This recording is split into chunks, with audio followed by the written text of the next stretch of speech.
and see this unique and fascinating place called Hollywood. Hollywood's biggest secret had nothing to do with scandals or affairs. What if the most closely guarded secret in Tinseltown was actually about height?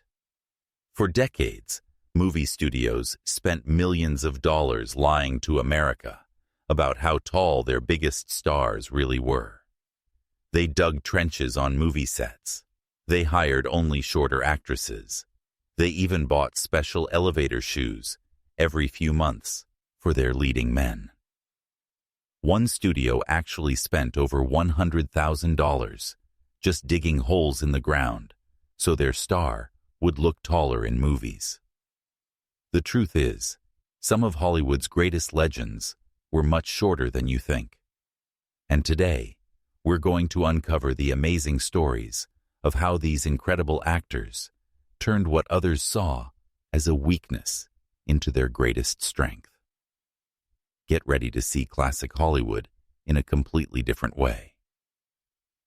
Let's start with Mickey Rooney, who stood at just 5 feet and 2 inches tall.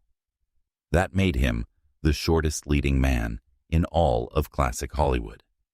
But here's the crazy part. For 3 years straight, from 1939 to 1941, Mickey Rooney was making more money for MGM Studios than Clark Gable, Gary Cooper, and Cary Grant combined. Think about that for a second. This man who barely reached most people's shoulders was out earning the biggest names in Hollywood. Mickey's small size actually helped him become famous. He could play a teenage boy named Andy Hardy, even when he was already in his 20s. His young face and small body made him look like he never grew up. Audiences absolutely loved those Andy Hardy movies. They made 16 films in that series, and if you count the money they made using today's value, it would be nearly $2 billion. During the Great Depression, when people were struggling and sad, Mickey Rooney represented hope and optimism. People looked at this small, energetic guy on screen and felt a little better about their own lives. But then, World War II changed everything. Mickey came back from the war as a decorated soldier with a bronze star on his chest. He was a hero, but Hollywood didn't know what to do with him anymore. He wasn't a kid, but he still looked too small to play grown-up leading man roles. Casting directors started writing the same terrible words on his files over and over again. Height problem. Romantic scenes became awkward. Mickey once joked that he needed to stand on a wooden box just to kiss his female co-stars. His salary, which used to be $5,000 per week, got cut dramatically. Studios stopped calling him for big movies. By 1950, he was working for much less money in cheap crime films that most people never saw. But Mickey Rooney was tougher than anyone expected. Something amazing happened when he started playing different kinds of characters. He played a broken boxing trainer in one movie and a worn-out fight coach in another. Both of these roles got him Oscar nominations. Suddenly, his small size didn't look silly anymore. It looked real and honest and tough. Then, in 1979, something magical happened. The famous director Francis Ford Coppola gave Mickey a role in a movie called The Black Stallion. This time, his height was absolutely perfect for the part because he played a retired horse jockey, and jockeys are supposed to be small and light. The movie made $40 million. Critics loved him, and he got another Oscar nomination. At an age when most actors were retiring, Mickey proved that nobody could ever count him out. Now let's talk about Sammy Davis Jr., who was only 5 feet and 3 inches tall. But when Sammy got on stage, he somehow looked bigger than everyone else in the room. He was born into a family of performers, and by the time he was just 3 years old, he was already dancing on stage wearing tiny hoods that sparkled like mirrors. The audience couldn't believe what they were seeing. In the 1940s, Many nightclub owners didn't want to book Sammy for shows. He was young, he was black, and he was short. Later in life, he would also lose one of his eyes in a terrible car accident. To many people in the entertainment business, he didn't look like star material. But Sammy Davis Jr. didn't care what other people thought. He took every reason people had to reject him and turned it into a reason for audiences to love him even more. Sammy could do everything. He would play drums like the famous drummer Gene Krupa. Then he would switch to singing like Frank Sinatra. Then he would dance so fast and so skillfully that your eyes couldn't even follow his movements. And when people finally started talking about his height, he didn't try to hide from it. Instead, he made it part of his comedy act. He would say to audiences, "I'm a one-eyed black Jewish man, and on top of all that, I'm short too." The audience would burst out laughing, and then he would make them completely silent by singing a beautiful song. Even when Sammy was cast in the Broadway musical Golden Boy in 1964, producers worried again about his height. His leading lady was tall and Swedish, and they thought it would look strange on stage.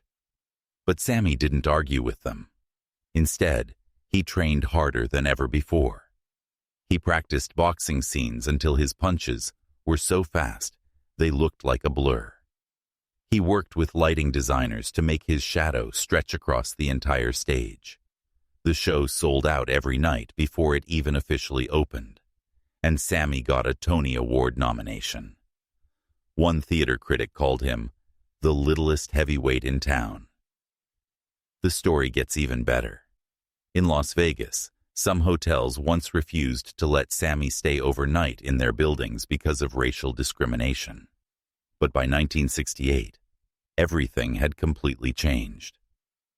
He was making $35,000 per night, which is an incredible amount of money, even by today's standards. His contract said that audiences had to be racially integrated, and he had to get the best hotel suite available. Nobody could say no to him anymore because he had become that powerful and important. During his career, Sammy released over 50 music albums and had a #1 hit song called The Candyman. He acted in 38 different films and got nominated for Emmy, Grammy, and Tony Awards. In 1987, he was honored by the Kennedy Center for his contributions to American culture. But perhaps most importantly, in just one single year, 1965, he raised about $750,000 for Martin Luther King Jr.'s civil rights organization. That was more money than most famous performers made for their entire careers. Next, let's discuss James Cagney, who was never 5 feet and 9 inches tall like the studios claimed. His Army records showed he was actually 5 feet and 5 inches, and his biographers agreed with that measurement. This made him 4 inches shorter than the average American man during his time period. In the 1920s and 1930s, this kind of thing really mattered to movie studios. Leading men were supposed to look big and powerful. They were supposed to tower over the bad guys, the romantic interests, and sometimes even look bigger than the camera itself. But Cagney had to be filmed from the knees up most of the time. Sometimes he stood on wooden crates to appear taller. Sometimes he only acted next to shorter actresses. And even then, newspapers were told to lie about his real height. The media printed these lies like they were absolute facts. Meanwhile, Cagney thought the whole thing was pretty funny. He once joked that he had to jump in the air just to reach his own punchlines. But the truth is, none of this height stuff ever held James Cagney back. He turned his small body into pure energy and force on screen. When he moved in movies, he didn't just walk. He charged like a bolt of lightning. In his famous 1931 film, The Public Enemy, he slammed a grapefruit into an actress's face and then stormed around the room like a coiled spring ready to explode. Audiences couldn't take their eyes off him. This energy wasn't just for the movies either. In real life, Cagney took on powerful studio bosses too. In 1936, he actually climbed onto a studio golf cart so he could look the 6-foot-tall studio head, Jack Warner, directly in the eyes. Cagney was demanding equal pay with another famous actor, Edward G. Robinson. And guess what? He got exactly what he asked for. Movie directors quickly learned that Cagney's height wasn't a problem at all. It was actually part of what made him so powerful on screen. The director Raoul Walsh even built an entire movie ending around Cagney's size. In the film White Heat, Cagney runs through an oil refinery, climbing ladders, and sprinting across narrow walkways while massive explosions go off all around him. The camera follows him every step of the way, ducking and weaving to keep up with his movements. No tall actor could have pulled off those scenes without constantly hitting the ceiling or looking awkward. The movie cost over $1,300,000 to make, which wowed as a huge budget back then. But the film made all of that money back in just 6 weeks. Even when Cagney played real historical people, his height never got in the way of great performances. In Yankee Doodle Dandy, he played George M. Cohan, who was actually 5 feet and 6 inches tall. Cagney was 1 inch shorter than the real person, so the dance numbers had to be changed to work better for his size. His tap dancing routines became sharper, tighter, and faster than the original choreography. Some movie critics still talk about the way those dance steps sounded like a machine gun firing. It became the movie's most memorable feature. By 1999, the American Film Institute ranked James Cagney as the 8th greatest male movie star of the entire classic Hollywood era. By that time, nobody cared about his height anymore. It had become just a tiny, unimportant detail in the story of a true legend. Edward G. Robinson was just 5 feet and 5 inches tall, and he definitely didn't look like a typical Hollywood leading man. He didn't even speak English when he first arrived in New York as a 10-year-old boy from Romania. The only languages he knew were Yiddish and Romanian. He wasn't handsome by traditional standards, and he wasn't tall. When casting directors looked at him, they saw a short kid with a round face, and nobody thought leading man material. But Robinson was incredibly smart. He turned what looked like weaknesses into powerful weapons. He spent hours standing in front of mirrors, practicing the way his lips curled when he spoke. He worked on how his eyebrows dropped when he got angry. He developed a voice that could hit like a hammer and fill up entire rooms. When people laughed at the idea of a tiny gangster, he would bark back with a voice so strong and commanding that it made everyone stop laughing immediately.